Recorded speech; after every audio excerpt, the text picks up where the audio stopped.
Welcome to my channel. मेरा नाम है मृदुला और आज का हमारा टॉपिक है बायो एसे।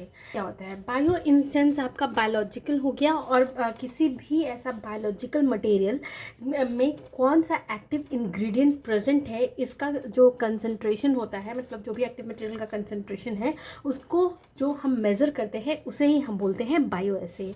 बायो एसे को अगर हम दूसरी तरीके से डिफ़ाइन करें तो ये आपका जो टेस्ट कंपाउंड होता है उसका आपको कंपैरिजन होता है, मतलब उसकी पोटेंशियल की कंपैरिजन होती है आपके स्टैंडर्ड कंपाउंड से किसी भी लिविंग टिश्यू पे। या फिर ये भी कह सकते हैं कि ये आपका क्वालिटेटिव आइडेंटिफिकेशन और क्वांटिटेटिव मेजरमेंट होता है कि किसी भी फार्मास्यूटिकल प्रिपरेशन जिसका बेस जो है वो नेचुरल है उसमें उसके एक्टिव इंग्रेडिएंट का कितना अमाउंट प्रेजेंट है। ठीक है। बायो एसे जो है वो बेसिकली या तो आपको पूरे एनिमल पे परफॉर्म होता है या फिर किसी सिंगल एनिमल पे या फिर ग्रुप ऑफ एनिमल्स पे। ठीक है। या फिर किसी आइसोलेटेड टिश्यू पे या फिर किसी सेल पे। ठीक है। तो बायो एसे बेसिकली हम इस तरह से ये यूज़ करके परफॉर्म करते हैं। अब है इंडिकेशंस या फिर कह सकते हैं एप्लीकेशंस ऑफ बायो एसे। तो जहाँ पे आपका कोई भी ऐसा कंपाउंड है, यानी कि कोई भी आपको मटेरियल मिला है बायोलॉजिकल जिसमें आपको नहीं पता कि केमिकल कंपोजिशन क्या है और लेकिन उसको ये पता है कि उसका एक्शन क्या है, मतलब वो फार्माकोलॉजिकली कैसे एक्टिव है, तो आपको उसके लिए हम बायो एसे परफॉर्म कर सकते हैं। दूसरी चीज़ है कि आपकी जो केमिकल ऐसे मेथड होती है वो काफ़ी कॉम्प्लिकेटेड होती है और इनसेंसिटिव भी होती है, तो उस केस में भी हम बायो से यूज़ कर सकते हैं। जब आपको ड्रग्स का कॉम्पोजिशन है वो अलग अलग होता है लेकिन दोनों सेम फार्माकोलॉजिकल इफेक्ट प्रोड्यूस कर रहे हो तो उस केस में भी हम बायो से यूज़ करते हैं। जब आपको एक्टिव प्रिंसिपल नहीं पता होता है और उसको ईजिली आइसोलेट नहीं कर पाते हैं तो बायो से यूज़ होता है। या फिर ड्रग की टॉक्सिसिटी मेजर करनी हो या फिर किसी न्यू या केमिकली अनआइडेंटिफाइड सब्सटेंस की फार्माकोलॉजिकल एक्टिविटी पता करनी हो तो हम बायो एसे यूज़ करते हैं। अब ये प्रिंसिपल ऑफ बायो एसे, तो बायो एसे का बेसिक प्रिंसिपल ये होता है कि जो भी एक्टिव प्रिंसिपल आपका जिस सैंपल को आप बायो एसे कर रहे हो उसमें जो एक्टिव इन प्रिंसिपल प्रेजेंट है उसका जो स्पेसिफिक इफेक्ट है वो आपको सेम होना चाहिए सारे एनिमल स्पीसीज पे। सेकेंड चीज़ है कि ड्रग की एक सर्टेन क्वांटिटी, ठीक है, वो आपको same degree of pharmacological response produce करे सेम एनिमल या फिर उसी स्पीसीज के अदर एनिमल्स पे, और जिसमें कि आपको बाकी कंडीशन जो है वो कांस्टेंट रखा जाए। तो जैसे कि एग्जांपल हम लेंगे एड्रेनलिन का, तो एड्रेनलिन जो है वो हमेशा सेम डिग्री ऑफ प्रोड्यूस करेगी, मतलब कि same degree of BP rise करेगी आपके एक गिवन डोज पे। ठीक है, उस सेम एनिमल्स पे आइडेंटिकल कंडीशन के अंदर। इसमें जो रेफरेंस स्टैंडर्ड होगा वो आपको एक्टिविटी जो हो वो सेम प्रोड्यूस करे जो कि आपने सैंपल लिया। जिस सैंपल को आप ऐसे कर रहे हो, ऐसा नहीं कि आपने सैंपल लिया वो आपको एमेटिक इफेक्ट प्रोड्यूस कर रहा है, आपने स्टैंडर्ड लिया जो कि कन्वल्सन्स प्रोड्यूस कर रहा है, ऐसा नहीं। मतलब कि आपके दोनों फार्माकोलॉजिकल रिस्पॉन्स जो होने चाहिए वो सेम होने चाहिए। मतलब स्टैंडर्ड आपको टेस्ट सैंपल के फार्माकोलॉजिकल रिस्पॉन्स के अकॉर्डिंग ही चूज़ करना चाहिए। नेक्स्ट है कि एक्टिविटी जो भी आपका ऐसे करना है वो एक्टिविटी आपके इंटरेस्ट का होना चाहिए, ऐसे नहीं कि ऐसे ही फालतू में हम कर रहे हैं। उसके बाद जो है कि जो प्रॉब्लम्स होते हैं आपके बायोलॉजिकल वेरिएशंस के वो जितने मिनिमाइज हो सके वो हो, मतलब पॉसिबल हो उतना करना चाहिए। और इसके लिए जो भी पर्सन आपको बायो ऐसे कर रहा है उसको सारे एक्सपेरिमेंटल कंडीशन को चेक करना चाहिए और एश्योर करना चाहिए कि जो भी रिस्पॉन्स प्रोड्यूस हो वो आपका रिप्रोडक्टिव हो, मतलब कि इफेक्टिव रिजल्ट हो। और जो भी रिजल्ट हो टेस्ट का वो आपको फिर स्टैटिकल एनालिसिस के थ्रू प्रॉपर तरीके से करना चाहिए ताकि जितना कम हो सके आपका बायोलॉजिकल वेरिएशन ना आए। बायोलॉजिकल वेरिएशन या मेथड एरर कैसे आते हैं वो भी मैं आपको बताऊंगी। अभी तो बात करते हैं हम टाइप्स ऑफ बायो एसे के। तो बायो एसे जो होता है वो दो तरह का होता है। पहला होता है ग्रेडेड और दूसरा होता है क्वांटल। ग्रेडेड में आपको अलग अलग मेथड्स होते हैं जैसे matching, bracketing, interpolation, multiple point. Quantal में आपका होता है डायरेक्ट एंड पॉइंट ऐसे या फिर एलडी 50 डिटर्मिनेशन। ग्रेडेड रिस्पॉन्स का मतलब होता है कि रिस्पॉन्स जो है वो आपका प्रोपोर्शनल है डोज के, यानी कि जो भी रिस्पॉन्स है वो डोज के प्रोपोर्शनल है, यानी कि आपका जितना ज़्यादा डोज होगा उसी के हिसाब से रिस्पॉन्स भी इंक्रीज करेगा, ठीक है। और ये जो है आपको नो रिस्पॉन्स और मैक्सिमम रिस्पॉन्स के बीच का रिजल्ट होगा, इंटरमीडिएट रिजल्ट होगा। जो ग्रेडेड रिस्पॉन्स होते हैं वो बेस्ड होते हैं ऑब्जर्वेशंस पे, ठीक है। जैसे जैसे आपके जो प्रोपोर्शनेट इंक्रीज होता है रिस्पॉन्स का, जैसे जैसे हम डोज को इंक्रीज करते हैं, मतलब हमने जैसे कि सपोज करिए हमने 1 ग्राम लिया तो आपका रिस्पॉन्स जो है वो आया, मतलब कि सपोज करिए एंटी एमेटिक है या फिर आपका कन्वर्शंस है तो आपको थोड़ा सा कन्वर्शन प्रोड्यूस हुआ। अगर आपने यही डोज इंक्रीज करते गए तो रिस्पॉन्स भी आपका उसी हिसाब से इंक्रीज होता जाएगा। ये जो प्रोसीजर है ग्रेडेड बायो ऐसे वो आपका डिपेंड करता है कि ऐसे का कितना प्रिसीजन का डिमांड है, ठीक है। उसके अलावा आपको कितना क्वांटिटी ऑफ सैंपल अवेलेबल है, और थर्ड चीज़ है कि कितने एक्सपेरिमेंट के लिए एनिमल्स अवेलेबल हैं, ठीक है। इन 3 चीज़ों पे आपका मेथड डिपेंड करता है कि आप ग्रेडेड बायो ऐसे का कौन सा मेथड यूज़ करोगे। जो ग्रेडेड बायो ऐसे है वो आपको जैसा कि मैंने पहले भी आपको टाइप्स में बताया कि मैचिंग बायो ऐसे, इंटरपोलेशन मेथड, ब्रैकेटिंग मेथड या मल्टीपल पॉइंट बायो ऐसे से हम ऐसे करते हैं। मैचिंग बायो ऐसे जो है वो सिंपल टाइप ऑफ बायो ऐसे होता है। इसमें क्या करते हैं कि टेस्ट सब्सटेंस का रिस्पॉन्स सबसे पहले लेते हैं और फिर उसको हम क्या करते हैं स्टैंडर्ड ड्रग के रिस्पॉन्स से मैच कराते हैं। इसी तरह से कुछ और रिस्पॉन्सेस लेते हैं स्टैंडर्ड ड्रग के और उसको रिकॉर्ड करते हैं जब तक कि हमारा जो डोज है वो आपको टेस्ट सब्सटेंस से मैच नहीं कर पा जाता है। यानी कि सबसे पहले हमने टेस्ट सैंपल का नोट किया कि उसने क्या रिस्पॉन्स प्रोड्यूस किया, उसके बाद हम स्टैंडर्ड का नोट करना स्टार्ट करते हैं। तो कई सारे हम नोट करेंगे और जो रिस्पॉन्स हमारा इससे मैच कर जाएगा स्टैंडर्ड का, वो आपका उस गिवन सैंपल का एक्टिव प्रिंसिपल का रिस्पॉन्स है, ठीक है।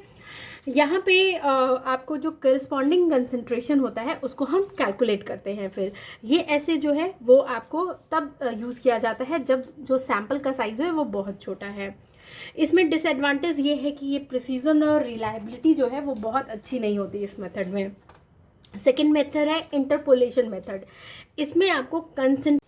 इसमें क्या करते हैं कि सबसे पहले तो आपको कंसंट्रेशन रिस्पॉन्स कर्व प्लॉट करते हैं स्टैंडर्ड सब्सटेंस का, उसके बाद हम फिर टेस्ट सब्सटेंस का रिस्पॉन्स नोट करते हैं, रिकॉर्ड करते हैं, और जो टेस्ट रिस्पॉन्स आपको स्टैंडर्ड के लीनियर पोर्शन पे मार्क्ड मतलब आ जाता है, मैच कर जाता है, उसको फिर हम सेलेक्ट कर लेते हैं। मेथड में आपको प्रिसीजन और रिलायबिलिटी जो होती है वो मैचिंग ऐसे के कंपैरेटिव ज़्यादा अच्छी होती है।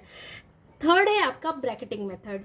ये आपको जब टेस्ट सैंपल बहुत स्मॉल होता है तब यूज़ करते हैं। ये बहुत ही सिंपल ऐसे प्रोसीजर होता है। इसमें जो रिस्पॉन्स होता है टेस्ट सब्सटेंस को, उसको हम ब्रैकेट करते हैं दो रिस्पॉन्स, मतलब जो स्टैंडर्ड का जो 2 रिस्पॉन्स है उसके बीच में हम इस टेस्ट रिस्पॉन्स को ब्रैकेट करते हैं। मतलब जो स्टैंडर्ड है उसका सबसे ग्रेटर और स्मॉलर हम रिस्पॉन्स नोट करेंगे और उसके बीच में जो आपका टेस्ट से मैच कर जाएगा उसको हम कंसिडर कर लेते हैं। इसमें भी प्रिसीजन और रिलायबिलिटी जो होती है वो काफ़ी ख़राब होती है। फोर्थ है मल्टीपल पॉइंट बायो ऐसे। मल्टीपल पॉइंट बायो ऐसे में भी आपके और भी ऐसे होते हैं, जैसे 3 पॉइंट ऐसे, 4 पॉइंट ऐसे, 6 पॉइंट ऐसे। तो सबसे पहले 3 पॉइंट बायो ऐसे क्या होता है। ऐसे में हम क्या करते हैं कि स्टैंडर्ड ड्रग के 2 रिस्पॉन्सेज ले लेते हैं और स्टैंडर्ड टेस्ट सैंपल का 1 रिस्पॉन्स लेते हैं। तो ये जो रिस्पॉन्स हम लेते हैं सैंपल का, टेस्ट सैंपल का, वो आपके इन स्टैंडर्ड ड्रग के 2 रिस्पॉन्स के बीच में आना चाहिए, ठीक है। तो उस हिसाब से हम फिर कैलकुलेट कर लेते हैं। 4 पॉइंट ऐसे में 2 रिस्पॉन्स हम स्टैंडर्ड ड्रग का लेते हैं और 2 रिस्पॉन्स हम टेस्ट सब्सटेंस का लेते हैं। उसके बाद जो 2 रिस्पॉन्सेज आपके स्टैंडर्ड के हैं वो कुछ इस तरह से होने चाहिए कि आपको जो भी आप कंसंट्रेशन कर्व बना रहे हो उस पर प्रेजेंट होना चाहिए। फिर उसके बाद हम जो स्टैंडर्ड ड्रग है उसको हम उसका 2 डोज लेते हैं जो कि 1:2 रेशियो में होता है। उसके बाद हम टेस्ट रिस्पॉन्स को सेलेक्ट करते हैं और हिट एंड ट्रायल मेथड से हम ये चेक करते हैं कि कौन सा रिस्पॉन्स जो है वो इस स्टैंडर्ड के कर्व पे आता है, ठीक है। इसमें जो है प्रिसीजन और रिलायबिलिटी और रिप्रोड्यूसिबिलिटी जो है वो बहुत ज़्यादा होती है और ये कॉमनली यूज़ होता है आपको अननोन सैंपल में कंसंट्रेशन एस्टिमेट करने के लिए। नेक्स्ट है आपका 6 पॉइंट बायो ऐसे। इसमें 3 रिस्पॉन्सेज हम स्टैंडर्ड के लेते हैं और 3 रिस्पॉन्सेज हम टेस्ट सैंपल के लेते हैं, और फिर हिट एंड ट्रायल मेथड से हम टेस्ट का रिस्पॉन्स जो है वो चेक करते हैं कि स्टैंडर्ड के कंसंट्रेशन कर्व पे कहाँ पे वो प्रेजेंट है, और फिर उसको हम सिलेक्ट कर लेते हैं। ये काफ़ी टाइम कंज्यूमिंग प्रोसीजर होता है।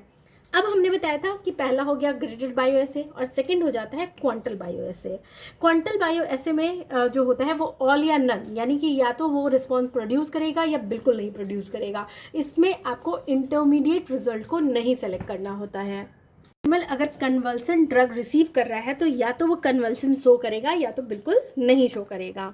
एग्जाम्पल्स की बात करें जो कि आपको क्वांटल मेथड यूज़ करके ऐसे किए जाते हैं, वो है डिजिटालिस।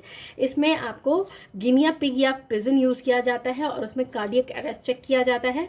डी ट्यूबिक्यूरिन जो कि आपको रैबिट के हेड में किया जाता है, रैबिट का हेड यूज में ड्रॉप मेथड यूज़ किया जाता है।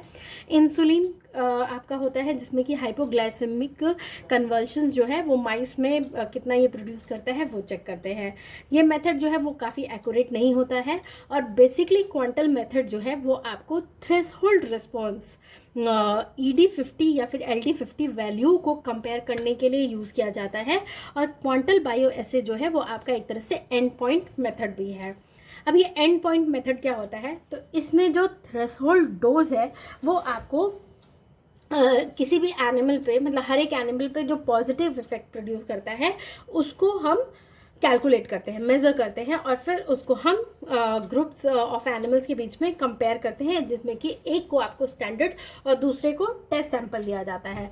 जिस पॉइंट पे वो आपका इफेक्ट जो भी आप चेक कर रहे हो फार्माकोलॉजिकल रिस्पॉन्स वो प्रोड्यूस कर देता है, उसको फिर हम नोट कर लेते हैं, और वही हमारा एंड पॉइंट होता है। तो जो रेशियो होता है आपका थ्रेशोल्ड डोज सैंपल का और थ्रेशोल्ड डोज स्टैंडर्ड का, वो आपको रिलेटिव पोटेंसी बताती है सैंपल की कितनी है, ठीक है। यानी कि concentration of unknown is equal to threshold dose of standard by threshold dose of test into concentration of standard से हम पोटेंसी कैलकुलेट कर सकते हैं। ये मेथड जो है वो आपको क्लियर कट फार्माकोलॉजिकल इफेक्ट जो ड्रग प्रोड्यूस कर रहे हो या जो भी सैंपल प्रोड्यूस कर रहे हैं उसके लिए ही सिर्फ यूज़ करते हैं। अब है चॉइस ऑफ प्रोसीजर। अब हम कौन सा प्रोसीजर यूज़ करेंगे उसका है, तो उसमें आपको बेसिकली क्या होता है कि जो ऐसे कितना प्रिसीजन डिमांड कर रहा है, कितनी क्वांटिटी ऑफ सैंपल अवेलेबल है, और क्या आपके एक्सपेरिमेंटल एनिमल्स की अवेलेबिलिटी है, उसके बेसिस पे हमें कौन सा मेथड यूज़ करना है वो हम डिसाइड करते हैं। अब है advantage of bioassay. Bioassay से ये फ़ायदा होता है कि ये काफ़ी इजी मेथड होता है, जबकि केमिकल एसे है जो वो काफ़ी कॉम्प्लिकेटेड होता है। और अगर केमिकल एसे किसी सैंपल का कर रहे हैं और उसमें काफ़ी ज़्यादा डिफरेंसेस आ रहे हैं रिजल्ट में, तो आपको बायो एसे प्रेफर किया जाता है। बायो एसे जो है वो ज़्यादा अच्छा रिजल्ट देता है, और इसमें हम न्यू ड्रग की टॉक्सिसिटी इजीली डिटरमाइन कर सकते हैं। डिसएडवांटेज की बात करें तो ये काफ़ी टाइम कंज्यूमिंग होता है, इसमें बहुत अच्छे स्किल की ज़रूरत होती है, और बायोलॉजिकल वेरिएशंस जो है वो एग्जिस्ट करते हैं।